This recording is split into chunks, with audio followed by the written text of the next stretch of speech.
Two critical incidents within 28 days of each other changed the St. Petersburg, Florida Police Department. On January 24, 2011, Officer Jeffrey Yaslowitz and Sergeant Tom Batinger died attempting to serve a warrant for domestic battery. The suspect was in the attic and convinced officers he would surrender. Yaslowitz and a U.S. Marshal entered the attic and the suspect shot both. Multiple St. Petersburg police officers responded to the scene to rescue the two injured men, and a lengthy shootout between the suspect and the police followed. Batinger was part of that rescue team and died when shots came from the attic. Yaslowitz died in the attic. Several hours later, when heavy machinery took apart the home, officers found the suspect dead inside. The second critical incident happened just days later, on February 21, 2011. Officer David Crawford was responding to a call about a suspicious person. He found a 16-year-old suspect and approached him. That's when the suspect shot Officer Crawford and ran away.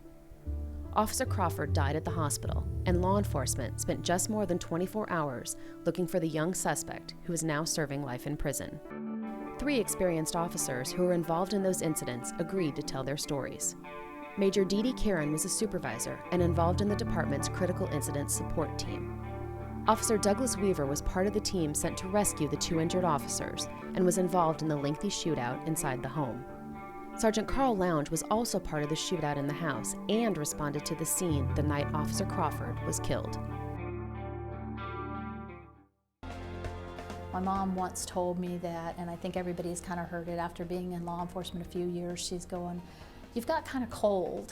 I'm like, "Well, what is that about?" She goes, "Well, you're not emotional like you used to be, like something doesn't scare you like it used to." And I said, I guess it's just, something you learn. It's something you don't even think about, that you're not trying not to have a reaction to something.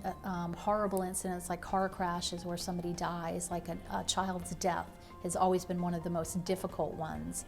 And it's just you're internalizing it, and I think it's just something you learn as a cop. There's the time to break down, to think about it, but when it's going, maybe it's the adrenaline. You're just going, and you can't stop. You can't stop because you have a job to do.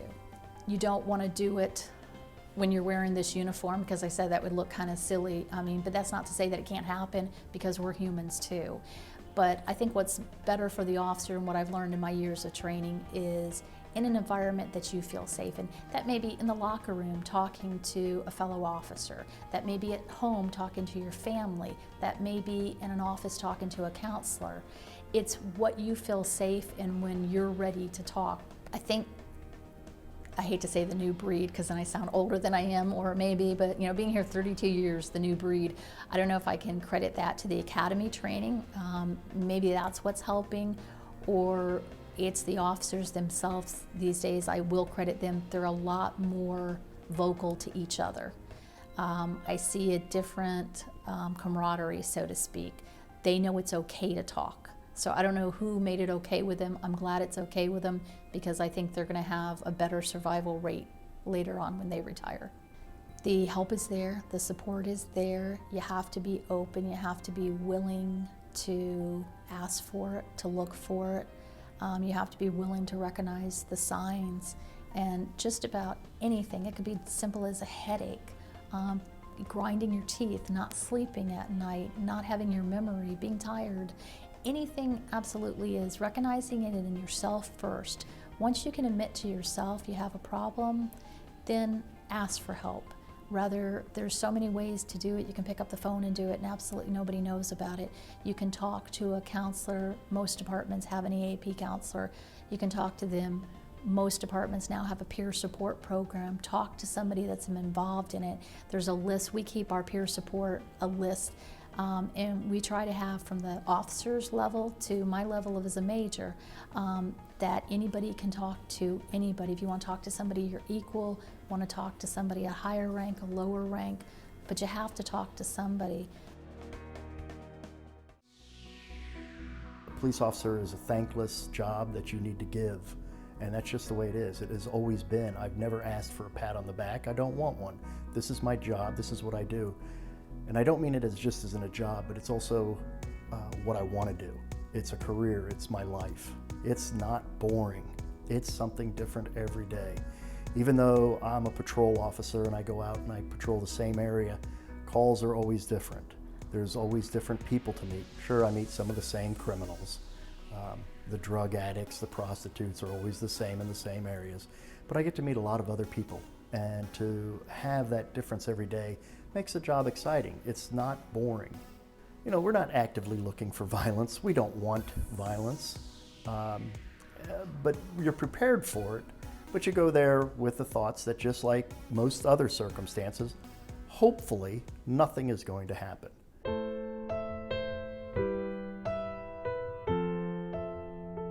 Day started out same as any other day. I went to work.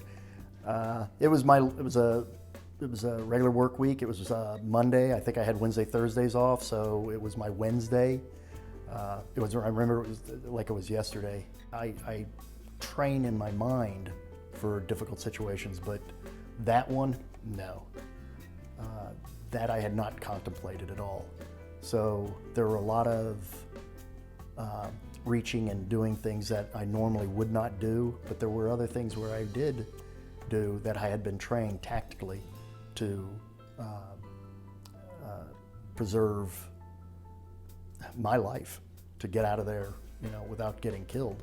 It was very categorized, doing what I needed to do, and quickly, because there was, you know, you can armchair quarterback that one all you want, good luck.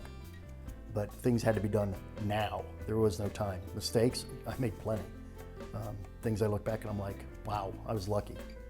I definitely have a guardian angel.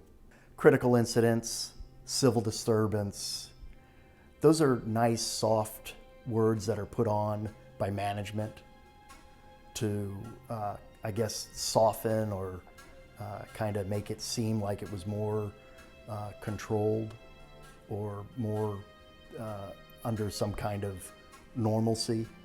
Well, there's no word to put on that. It was horrific. It was out of control. There's no one word that can describe it. Did I have a roller coaster of emotions? Absolutely. Later on, for many reasons.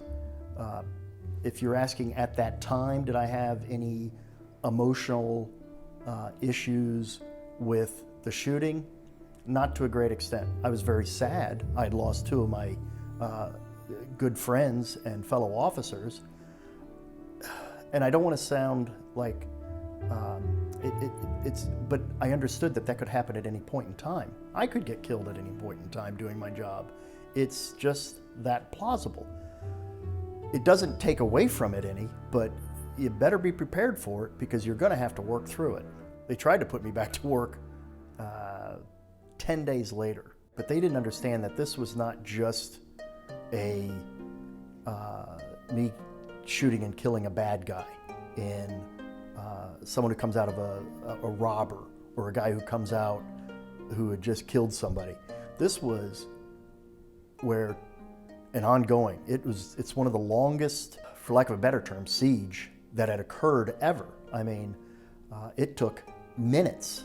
These usually take seconds. These took more minutes than seconds. You're talking 5-7 seconds. This took multiple minutes. This took way over that in different time frames. So it wasn't something that clear cut. It wasn't a guy gets out of a car, he's got a gun, and I kill him. Well, that's pretty much what you expect to happen. That's what's going to happen. This was something different, and I remember they were like, hey, we're going to get you right back to the streets. I may not want to go right back to the streets. I think you need to let the officer decide.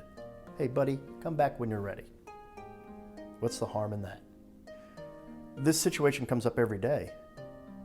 I honestly cannot recall a day where something, somehow, some way, that shooting does not come up. Something brings it up. It's not always someone saying something about it, but there is a lot of that. The awards, the accolades that I was given, I didn't earn them. They were awarded to me. You can't earn that stuff, so it's awarded to you, and I was very grateful for everybody and everything that was bestowed upon me. But it was always difficult because I had lost two good friends. I'd lost Tom and Yaz. So it was bittersweet. Every time I was given something, I knew that, you know, there were Tom who had, you know, given his life to that operation, wasn't there to revel in it as well, because it was very nice. It was very, very good feeling to be given awards, but it was also tough when I knew that we had lost so much that day. So every time those awards come up, or medals or anything, I still feel the loss. And I know I've had people tell me, yeah, but you saved, you know, you got him out, you got the marshal out, you got the officer that was, you know, trapped in the bathroom, you got both of those guys out. So 2 died, 2 lived. I'm not real big on 50-50 myself. Police work is 100%. We want 100% life preserved. That's the way I feel. That was told to me a long time ago when I joined the SWAT team. A successful operation is an operation where no one gets hurt. This was a failed operation. Am I proud of what I did? Yes. I wouldn't